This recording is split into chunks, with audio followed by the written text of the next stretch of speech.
Hello guys, আশা করতেছি সবাই ভালো আছেন। প্রতিদিনের মতো আজকে একটা রেসিপি নিয়ে চলে এলাম। রেসিপিটিতে যাওয়া যাক। এখানে আমি একটা বাটি নিয়ে নিয়েছি, এর মধ্যে দিয়ে দিব হলুদ গুঁড়া, পরিমাণ মতো লবণ, মরিচ বাটা, গরম মশলা বাটা, আর দিয়ে দিব জিরে বাটা।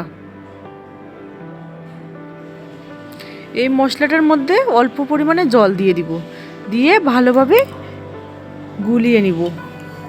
এই ঘরোয়া মশলা দিয়ে আমি আজকে রান্না করব। এই ঘরোয়া মশলা দিয়ে আজকে রেসিপিটি আমি রান্না করব। রেসিপিটি যদি ভালো লেগে থাকে একটা লাইক করবেন, চ্যানেলটিকে সাবস্ক্রাইব করে পাশেই থাকবেন, পাশে থাকা বেল আইকনটি বাজিয়ে দিবেন নিত্য নতুন ভিডিও পেতে। কড়াই গরম করে পরিমাণ মতো তেল দিয়ে দিব। তেল গরম হয়ে আসলে দিয়ে দিব তেজপাতা, কুচি করা পেঁয়াজটাকে কিছুক্ষণ ভেজে নিব। আমার রেসিপিগুলো কেমন লেগেছে তা কমেন্ট করে জানাবেন। পেঁয়াজটাকে আমার ভেজে নেওয়া হয়ে গেছে।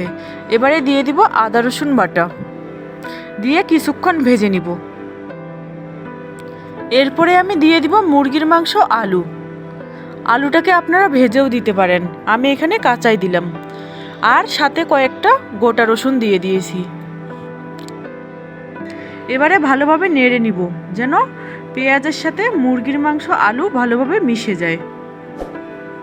আর মাংসটাকে কিছুক্ষণ ভেজে নিব। কয়েক টুকরো টমেটো কিছুক্ষণ ভেজে নেওয়ার পর গুলিয়ে রাখা মশলাটাকে আমি দিয়ে দিব, দিয়ে আবারও ভালোভাবে নেড়ে দিব।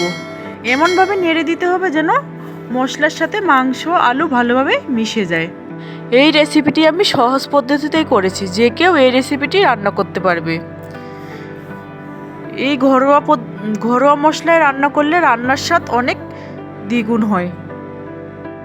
এই রেসিপিটি অনেক সহজেই রান্না করা যায়। ব্যাচেলার ভাইরা অথবা প্রবাসী ভাইরাও এইভাবে রান্না করতে পারে, তারা অনেক সহজেই এই রান্নাটি করতে পারবে। এবারে জল দিয়ে দিব, জল দিয়ে ঢেকে দিব। এর মধ্যে কিন্তু আমি 2-1 বার নেড়ে দিয়েছি, আবারও কিছুক্ষণ নেড়ে দিব যেন কড়াইয়ে লেগে না যায়। ভালোভাবে নেড়ে দিতে হবে। ভিডিওটি কোনো অংশে যদি ভালো লেগে থাকে একটা লাইক করবেন, চ্যানেলটিকে সাবস্ক্রাইব করে পাশেই থাকবেন।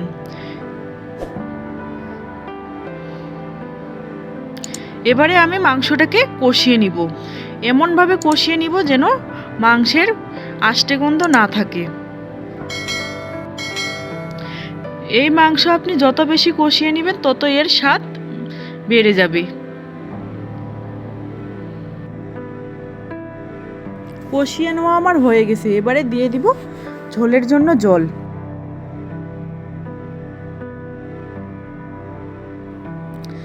জল দিয়ে ভালোভাবে নেড়ে দিব,